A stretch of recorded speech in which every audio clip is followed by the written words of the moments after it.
the Pope. And a few days later, Pope John Paul I was dead. And then Pope John Paul II replaced him. So even at that level, that guy obviously was not doing what they wanted or was not, and if that's the case, then they get rid of people. So no, not everyone is part of this. And the hierarchy is very compartmentalized. So people even who do things, who obey orders in different parts of society, they do so believing they're doing something good, but they're not, And I would invite you to consider, for example, the ritual of communion. Okay. Now I witnessed children and babies being brutalized, so their adrenaline is high, then sacrificed, the blood collected, the blood drank, which is the adrenochrome, and I have witnessed babies served cooked at banquets as well. And then in communion, you eat the flesh and drink the blood of Jesus. This is a satanic ritual, and see, they harvest energy from us. So during this ritual, anyone who participates in any of these religious rituals is unwittingly giving their energy to something dark. It's the same in Mecca when they circle that black cube. That's a satanic symbol as well, right? So in the circling, it creates a vortex of energy. So these Satanists, they disguise things, but then they harvest the energy off these things. And I think, they're making really a mockery of this, of Jesus, because this being is portrayed dead and tortured on a cross. Okay, why not portray him alive and dressed nicely?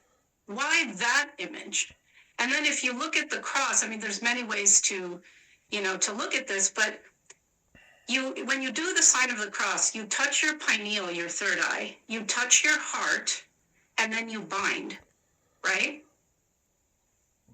So it's not to say, because look, I'm spiritual, because we are spiritual beings in a human body. I'm not denying that. In fact, the satanic religion is they're the opposite. So whatever God is, to use that word, they're the exact anti-life, right? So I'm not saying that isn't real and that people shouldn't get together if that is something they want to do and celebrate that. But I'm saying that religion is designed literally to separate us from that divine connection. Yes, and the biggest tool really and weapon used against the population of the world now for centuries, that is in fact religion and different religions, right? Why are there even different religions if there is one true God or universal power or whatever? Well, that's a design by design. Again, it's divide and conquer. It's a very successful program.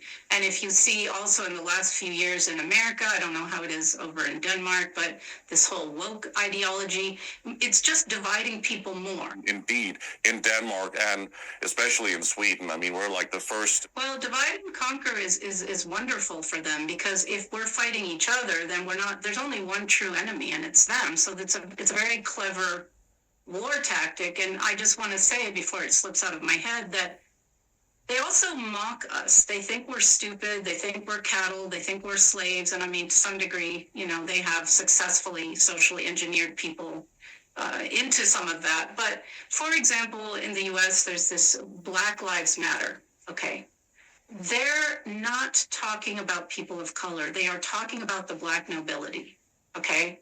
They are talking about the Black Sun. These people, they're factions under color. So the Vatican is the Black, They're mocking you with that. And they're not talking about, they don't care about any human being, regardless of your gender, your sexuality, your color. It's all used and weaponized. They don't care about us at all.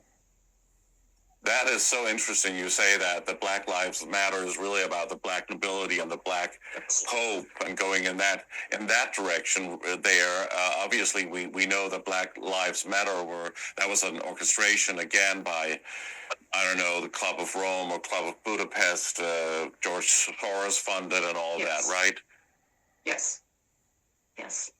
So, I mean, before we get into all of that, which is very relevant for today, I mean, where in your childhood, where are we now? You talked about John Paul the First.